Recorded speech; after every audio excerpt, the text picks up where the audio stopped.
Today, we're going to show you how to make a delicious bacon mac and cheese fatty. What's a fatty?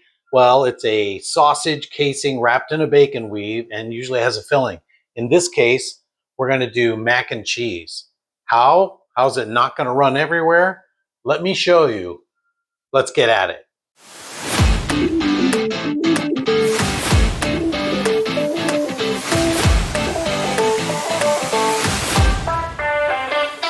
First, made at least the day before. Take some granny mac and cheese, spray an 8-inch loaf pan with pan spray, followed by putting approximately 3 cups of mac and cheese in it. Press it down. Wrap it up with plastic film and refrigerate at least overnight. Now for the pepper bacon sugar, I took some brown sugar and buzzed it in a processor to remove the lumps. And then took 3 tablespoons of it, along with a tablespoon of coarse black pepper, and mixed it together. Set aside for later. Now we're unwrapping the pan of mac the next day. We're going to cut it lengthwise into 2 logs. Take your knife and run along the sides to help release it. Then with a wide spatula, work the pasta out of the pan and complete the cut. One of the logs will end up my son's lunch, of course, and the other will be our filling. Wrap the mac in plastic film and using either a piece of parchment paper or in my case a Silpat silicone liner, and roll up fairly tight.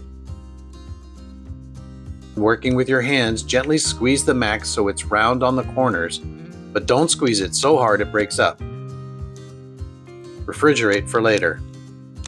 Now you need 1.5 pounds of your favorite breakfast sausage. I got a great deal on this 3-pound chub of ground pork, so I'm making a triple batch of my spicy breakfast sausage. So I have some extra for later for other breakfasts. Recipe in the description.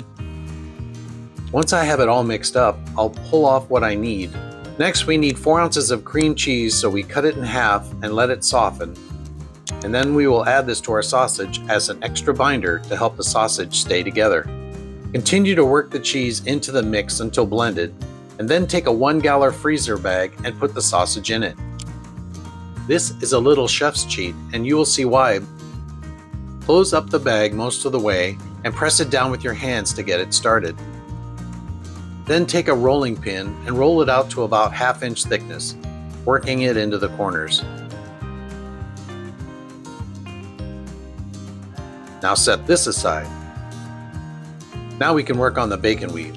Cut yourself a sheet of parchment paper with the long edge facing top to bottom.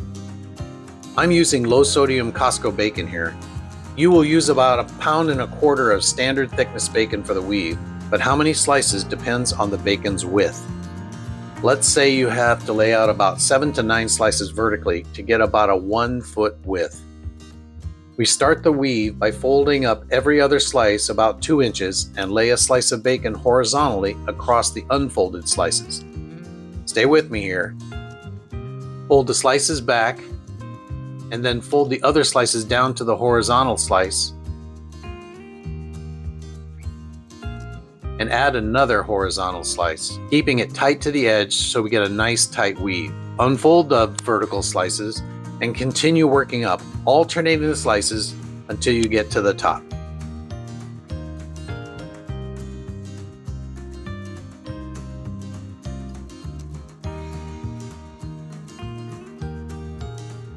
Now that we have our weave, let's go out and preheat Bertha with apple wood at 225 degrees. While that's heating up, let's get the fatty completed. Now you will see why bagging up the sausage is such a help. You could certainly do this by hand, pressing it out, but it would be a sticky mess. Cut down the sides of the bag and along the bottom. Now take the sausage and carefully flip it onto the weave of bacon. You want about 1 inch of bacon exposed around the edge, so you see me working it a bit to leave some weave exposed. We need that for tucking in the ends. Time for the filling. Unwrap the mac and cheese in the lower third of the sausage closest to you and align as needed. Here comes the fun stuff. Now take the parchment paper and start rolling the bacon up like a burrito. Take your time. A tight roll-up will result in a better product. You should finish at the ends of the bacon on the bottom.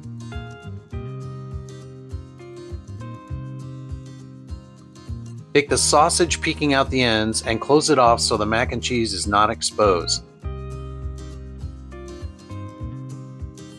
Then tuck in the ends of the bacon, inserting toothpicks to keep the ends closed. Time to sprinkle the pepper bacon seasoning on the top, sides, and end of the fatty.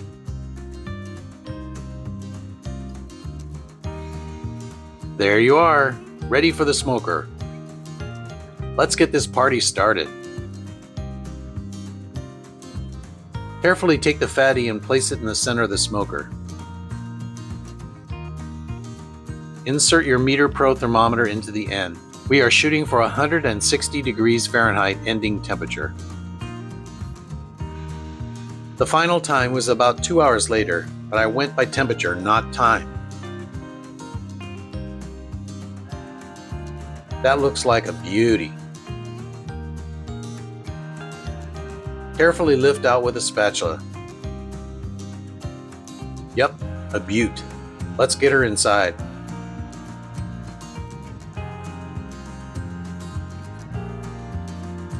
Now we will slice. Just kidding. I know you want to slice this up right away, but you have to be patient and wait 15 minutes so it can stabilize. Otherwise, the mac can come oozing out. Cover lightly with a piece of foil and try not to think about the smell of that bacon in the kitchen. Good luck. It's time. The smell is heavenly and the brown sugar has crusted over the bacon.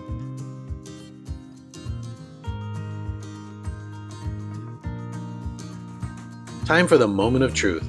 Will the filling stay in or will it be the biggest mess of my life? And there it is. Beautiful. Slices like a dream. Let's give it a try. Okay, here we go. I'm really looking forward to this. Oh, look at that. It's beautiful. It stays together. You can still see the cheese inside the noodles. There's a really nice candy. It looks like peppered bacon if you've ever had that before.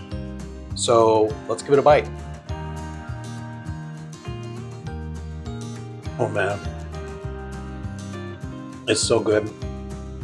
Think of bacon mac and cheese, but taking it up 6 notches. Well, I know what the family's having for dinner tonight. Maybe I should say Brinner.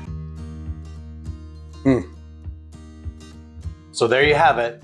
A few chef's tricks that help make your bacon mac and cheese fatty a guaranteed showstopper. It's all about controlling your variables, starting with a firm, cold filling and using the parchment paper to make a tight, perfect log. If you dig this deep dive into the barbecue techniques, make sure you hit the subscribe button and ring the bell so you don't miss what's cooking up next.